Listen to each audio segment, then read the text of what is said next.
kalau memang misalkan tidak berhasil dengan intervensi harus operasi, tidak juga. Ada yang memang kasus-kasus yang memang tidak membutuhkan tindakan operasi.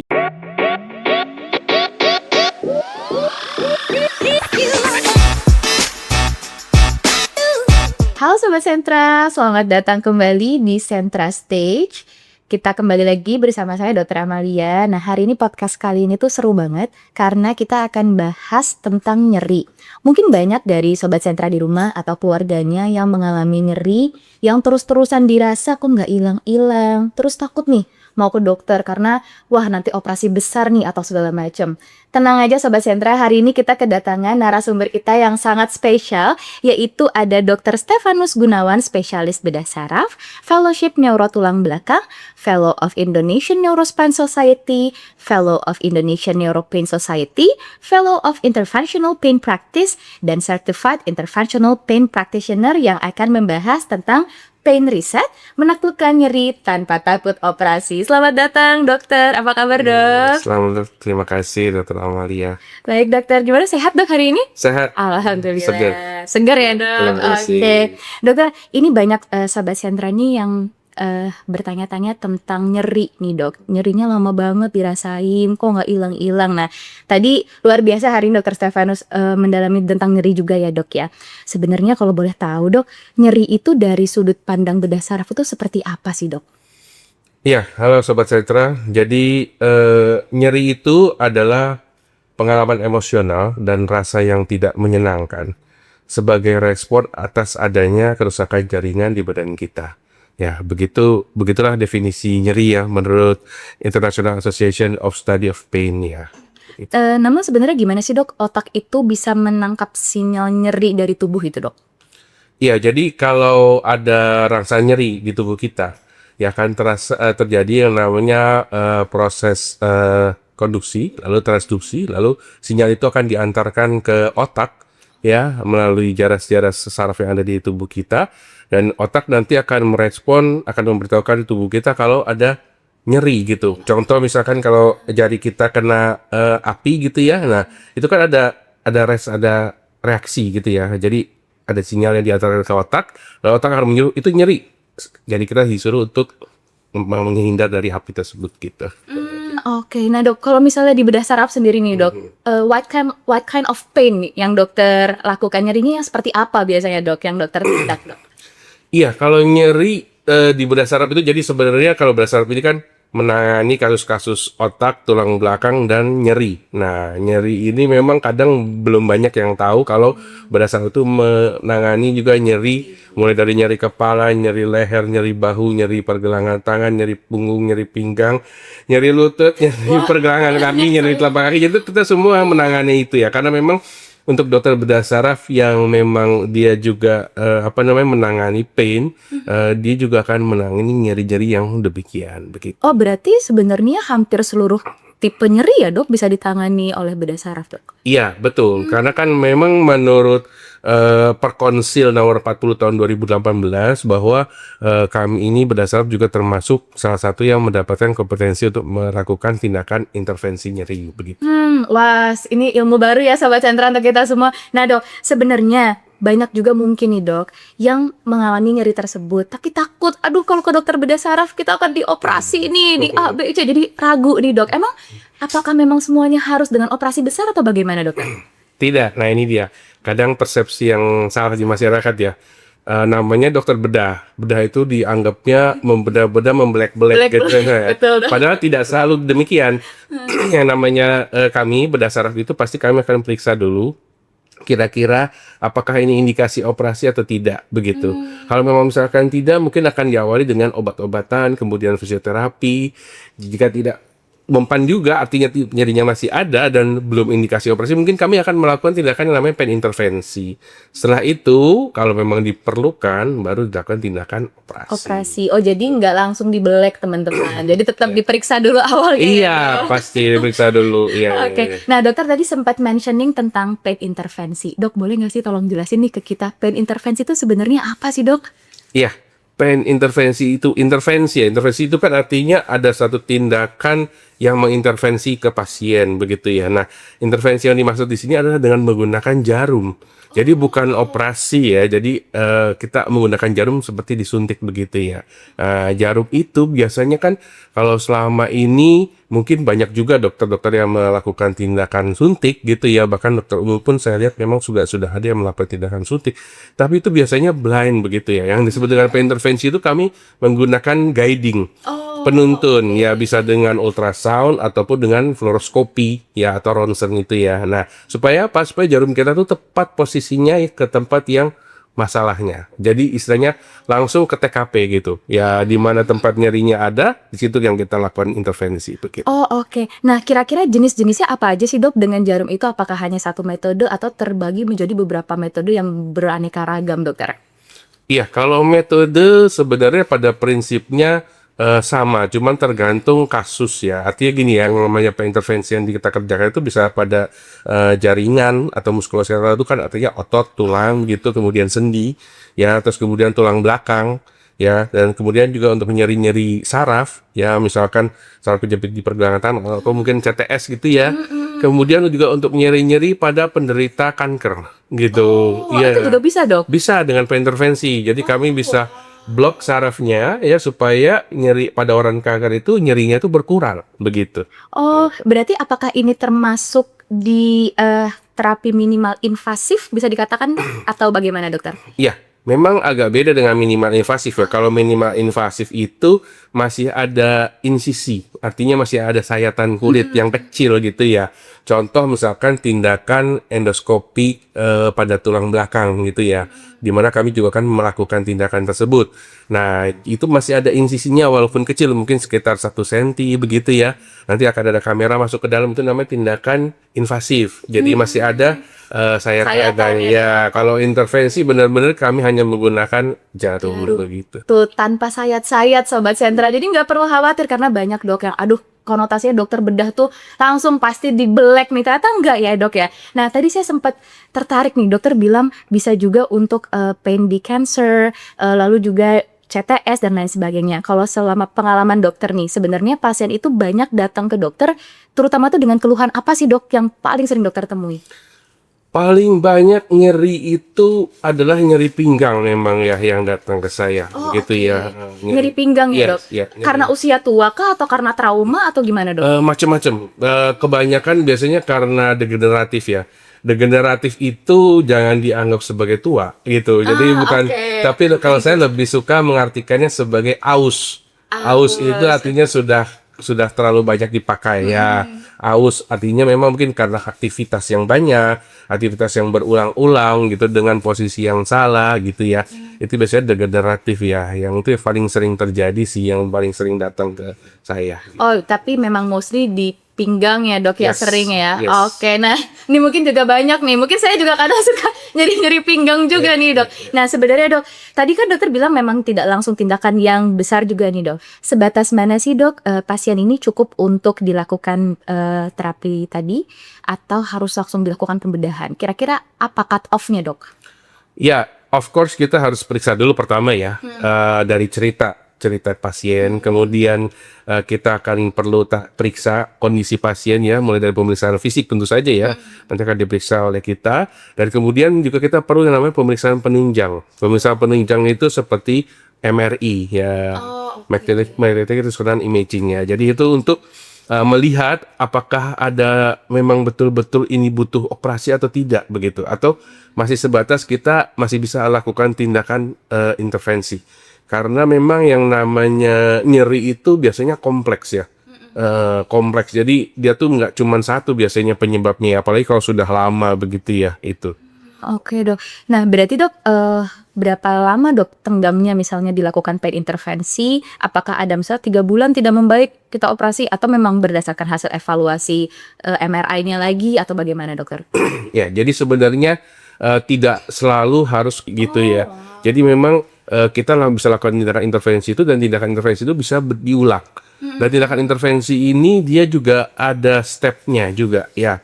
Ya, mulai dengan obat-obatan begitu ya, atau mungkin ada yang menyebutkan bahwa itu adalah diagnostic injection ya, hanya dengan obat, lalu bisa dilanjutkan dengan yang namanya radiofrekuensi. Kalau memang misalkan sudah hilang nyerinya, ya berkurang, namun dia muncul lagi. Dengan obat-obatan yang sudah berkurang, dia muncul lagi. Lalu nanti akan ada namanya tindakan dengan radiofrekuensi. Nah, ini untuk apa? Supaya pain free periodnya lebih panjang. Artinya hilang nyerinya itu lebih lama. Ya, dengan radiofrekuensi begitu. Oh, oke. Berarti dengan radiofrekuensi tadi ini sebenarnya bisa membuat pasiennya tidak nyeri dengan diprolong ya dok. Jadi lebih lama merasakan tidak nyerinya ya dok. Dan sesudah itu memang harus dilanjutkan dengan yang namanya fisioterapi, exercise. Supaya apa? Kadang kan orang kalau mau exercise atau fisioterapi itu kan nyeri ya, kadang jadi malas gitu ya. Nah, oleh karena itu tindakan kita ini supaya pada saat exercise tidak nyeri. Jadi saat nanti efek obat itu sudah hilang, pasiennya udah nggak nyeri lagi. Karena dia sudah dengan habit yang bagus gitu ya, kemudian dengan terapi yang baik gitu, otot-otot sudah menjadi kuat, dia akan dengan baik dengan sendirinya. Jadi tidak perlu lagi tindakan intervensi lagi. Kecuali memang pada kasus-kasus yang memang sudah berat. Artinya memang ini indikasi operasi, ya memang itu harus dioperasi. Iya, begitu. Oh, berarti memang exercise itu nggak bisa kita hilangkan ya dok. Harus walaupun nyeri setelah ditangani oleh dokter, tetap harus dilakukan exercise-nya untuk memang menjaga kualitas hidupnya juga ya dok. Baik, nah dok, mungkin ada beberapa pasien yang sudah melakukan operasi tulang belakang misalnya dok, mungkin dengan saraf kejepit atau lain sebagainya. Tapi kok masih merasakan nyeri? Nah itu kira-kira kenapa dokter bisa kayak gitu dok? Iya, jadi begini ya, yang namanya nyeri pinggang, terutama ini saya cerita di sini nyeri pinggang ya, nyeri leher juga demikian ya. Yang namanya nyeri pinggang itu biasanya dia sifatnya kompleks ya. Kompleks itu artinya apa? Apalagi kalau sudah kronis ya, sudah lama ya, itu dia jadikan badan kita tuh sebenarnya pinter. Dia kalau ada titik nyeri di mana, yang lain bagian yang lain dia berusaha mengkompensasi. Contoh, misalkan ada saraf kejepit gitu ya. Mungkin pada saat awalnya tuh nyerinya ringan gitu ya. Nah, kemudian ditambah lagi dengan dianggap sudahlah biarlah itu kita minum obat aja, terus kemudian nggak mau ke dokter begitu ya. Lalu badannya akan berusaha, ototnya itu kan berusaha lebih kuat lagi dia, artinya lebih tegang untuk menahan si nyeri itu, ya kan? Nah, jadi munculnya masalah baru yaitu nyeri otot. Nah, setelah itu kemudian sendi juga akan bekerjanya lebih berat juga. Ya, artinya nanti akan meradang lagi. Jadi akan munculnya namanya nyeri sendi. Nah, yang namanya tulang belakang itu kan ada tulang, sendi, otot, saraf, kemudian ada jaringan ikat juga di situ, ada bantalannya juga. Nah, itu semua itu bisa menjadi pain originator atau pain generator atau sumber nyeri. Ya, nah, kalau memang setelah operasi biasanya kan operasi itu yang dilakukan adalah yang berdasarkan gambar. Ya, ada MRI, ada saraf jepit itu yang dikerjakan ya. Nah, itunya sudah selesai, tapi kok masih nyeri? Sebenarnya masih ada masalah lain gitu. Tadi saya bilang yang di luar itu mungkin ototnya kah, sendinya kah. Makanya kalau saya lebih suka membiasakan don't treat the picture kalau menurut saya ya. Jadi kita jangan hanya melakukan tindakan berdasarkan foto. Kita harus berdasarkan dengan keluhan pasien dan hasil pemeriksaan kita gitu. Oke, wah luar biasa ya teman-teman, ilmu baru juga nih untuk kita. Jadi kalau mungkin ada yang sempat tanya nih dok, sahabat sentral, ya udah operasi kok masih nyeri. Nah ada penjelasannya ternyata teman-teman kenapa memang masih nyeri padahal sudah mungkin dilakukan tindakan. Nah dok, tadi kan dokter sempat jelasin juga nih dok tentang radiofrekuensi atau injek tadi ya dok untuk membuat pasien ini tidak nyeri. Sekiranya setelah dilakukan tindakan pain intervention tersebut, apakah pasien bisa langsung beraktivitas dok atau kayaknya ini harus rest dulu nih beberapa saat? Kira-kira gimana dok? Ya, setelah tindakan pain intervensi itu biasanya memang pasien bisa pulang hari ya. Terus kemudian tindakannya itu setelah tindakan mungkin istirahat 1-2 jam berbaring begitu, karena biar efek obat bekerja. Selain itu juga kita observasi apakah ada tanda-tanda alergi gitu ya. Setelah itu pasien bisa beraktivitas bebas. Oh wah, jadi nggak ada bed rest ya dok, bisa langsung beraktivitas setelah tadi observasi ya dok. Berapa kali sih dok kira-kira bisa tindakan pain intervention ini dok dilakukan? Pada satu pasien. Nah, jadi memang tidak sama ya, tergantung jenis penyakitnya. Mungkin bisa 3 bulan, 6 bulan, setahun, paling lama saya 2 tahun yang memang betul-betul dia artinya disiplin untuk melakukan exercise dan lain sebagainya. Oke, jadi memang based on patient ya dok, berbeda-beda antara tiap satu pasien dan pasien lainnya. Dok, izin tanya lagi nih dok, sebenarnya apa yang menurut dokter menjadi tantangan terbesar untuk mengatasi pasien-pasien atau men-treat pasien-pasien dengan nyeri kronis ini dokter? Iya, pada pasien-pasien dengan nyeri kronis itu tadi seperti yang saya bilang ya, bahwa nyerinya itu sudah kompleks ya. Jadi memang masalahnya pasti bukan cuma satu. Jadi terus terang satu persatu harus kita selesaikan. Saya selalu bilang, Bu, ini masalahnya nggak cuma satu ya. Jadi satu-satu kita beresin. Yang mana dulu yang jadi paling dominan yang Ibu rasakan, begitu ya. Nah lalu yang kemudian yang kedua, kalau sudah penyakitnya kronis, sudah lama, itu biasanya sudah ada yellow flag-nya juga. Artinya apa? Sudah ada masalah psikologisnya juga. Pasien dengan yang nyeri terus, udah minum obat masih nyeri, dia datang ke tukang urut masih juga nyeri, dia fisioterapi masih juga nyeri, itu dia bisa mengalami yang namanya stres atau depresi ya, karena dia kepikiran terus, kenapa ya kok saya sakit saya nggak hilang-hilang ya, begitu ya. Nah itu yang harus juga kita pertimbangkan. Jadi memang menangani pasien nyeri kronis itu kita betul-betul harus komprehensif ya. Artinya kita perhatikan satu persatu masalahnya apa. Di luar dari masalah utamanya juga harus kita lihat juga ada masalah apa. Jadi memang pernah juga saya dapat pasien yang nyeri kronis ya, nyeri leher itu memang dengan HNP besar dengan sel terjepit besar. Sudah kita lakukan tindakan, sudah bersih. Pas setelah itu memang enakan gitu, tapi kalau dia nyerinya muncul lagi, akhirnya bercerita lah, baru dari situ dia curhat sambil berderai air mata bahwa keluarganya demikian. Ya memang itu yang bikin nyeri itu akan berulang terus begitu ya. Jadi memang kita harus pikirkan juga yang namanya yellow flag ya, itu harus diperhatikan. Oh, berarti ya. memang ada hubungannya ya dok, faktor emosional tadi, kecemasan, mungkin stres, depresi dengan pain-nya itu ya dok? Of course. Oh oke, berarti nggak cuma menangani pain-nya juga, tetapi memang dokter melihat yang lainnya juga secara komprehensif ya, salah satunya dari segi kejiwaan pasiennya juga. Nah dok, boleh nggak sih dok, saya ini cerita-cerita dokter ini menarik nih pasien-pasiennya. Ada nggak dok satu pengalaman pasien dokter yang benar-benar berkesan, yang berhasil dokter riset pain-nya dok, boleh diceritain nggak dok? Iya, jadi beberapa tahun yang lalu pernah ada seorang ibu-ibu usia 60 tahunan lah kurang lebih ya. Jadi ibu itu datang ke saya dengan nyeri dan memang sulit berjalan begitu ya. Jadi dia tuh bilang, dokter saya itu sudah 3 tahun ini jalannya itu seperti orangnya short, kata kalau di rumah itu ya, sampai jari-jari kakinya itu udah agak miring begitu karena memang untuk nahan nyeri. Kalau powernya sebenarnya masih kuat ya, cuman karena nyeri itu makanya posisi berjalan jadi tidak normal begitu.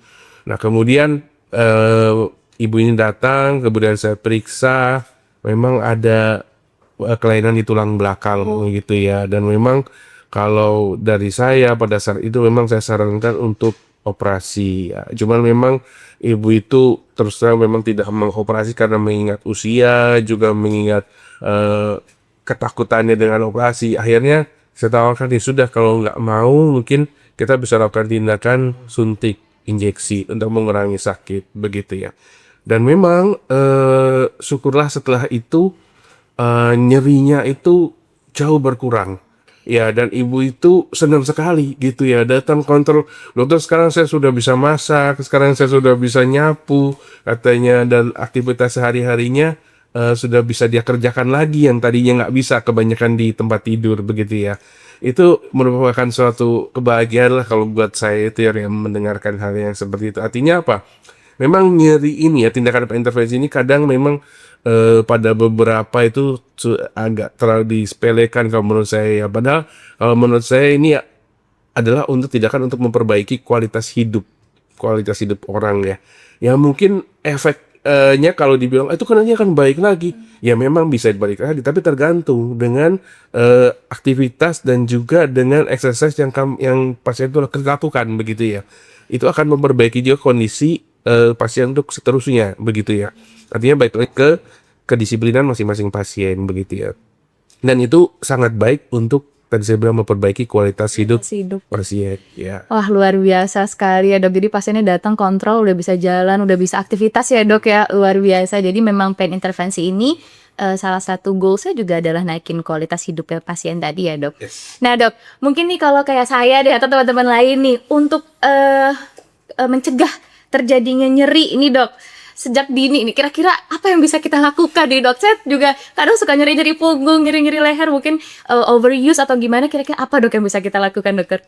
Ya, tentu saja yang pertama adalah lakukan segala aktivitas itu dengan posisi yang ergonomis. Oke. Ya, contoh misalkan kalau kita banyak ketik gitu ya, mata itu harus sejajar dengan layar monitor. Ya, begitu. Kemudian posisi duduk juga harus baik begitu ya. Dan kemudian juga selalu waktunya harus dipikirkan. Jangan lewat dari 1 jam, mungkin sekitar 45 menit sudah harus berdiri, jalan 5 menit atau 10 menit lalu kemudian baru mulai lagi.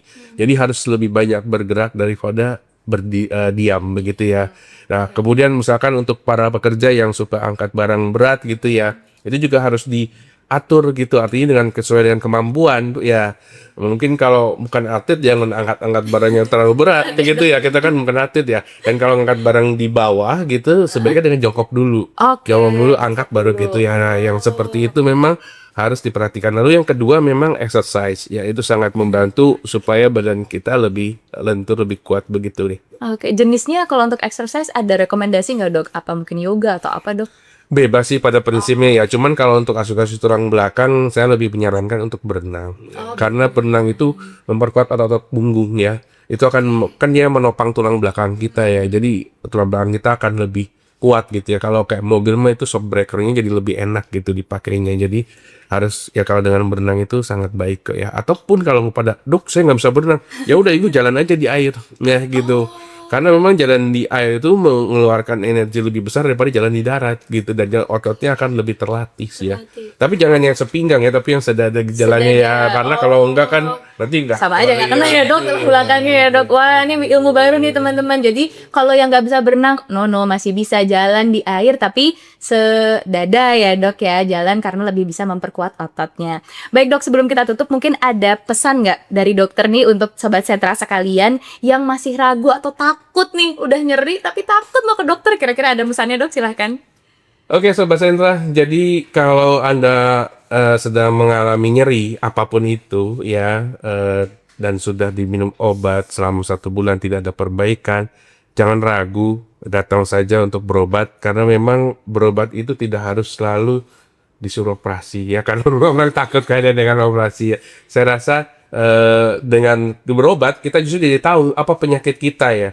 Apapun itu nanti saran dari dokter, pilihan tetap ada di tangan Anda sebagai pasien, begitu.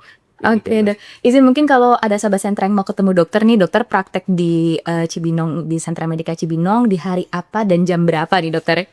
Oke, saya praktek di Sentra Cibinong Senin, Rabu, dan Sabtu, ya begitu. Senin itu mungkin jam 2 sampai jam 4 begitu. Kemudian hari Rabu itu pagi ya, 9 sampai 12, dan Sabtu itu juga jam 10 sampai jam 12. Oke, jadi Sobat Sentra, kalau yang ada keluhan nyeri nih, mau nyeri pinggang, nyeri leher, atau jari lainnya, mau ketemu Dokter Stefanus, boleh silakan langsung datang ke Sentra Medika Hospital Cibinong. Baik, sekali lagi terima kasih banyak dokter untuk ilmunya hari ini. Tentunya sangat bermanfaat untuk kita semua. Baik Sobat Sentra, jadi nyeri itu bukan sesuatu hal yang harus kita tahan-tahan atau dianggap menjadi suatu bagian normal dari kehidupan kita sehari-hari. Dengan penanganan yang tepat, dengan dokter yang tepat, dengan tindakan yang tepat, tentunya nyeri tersebut dapat dikendalikan. Sekali lagi saya ucapkan terima kasih untuk Dokter Stefanus untuk ilmunya hari ini. Sudah berbagi wawasan juga kepada kita semua. Saya Dr. Amalia pamit undur diri, sampai bertemu di episode selanjutnya.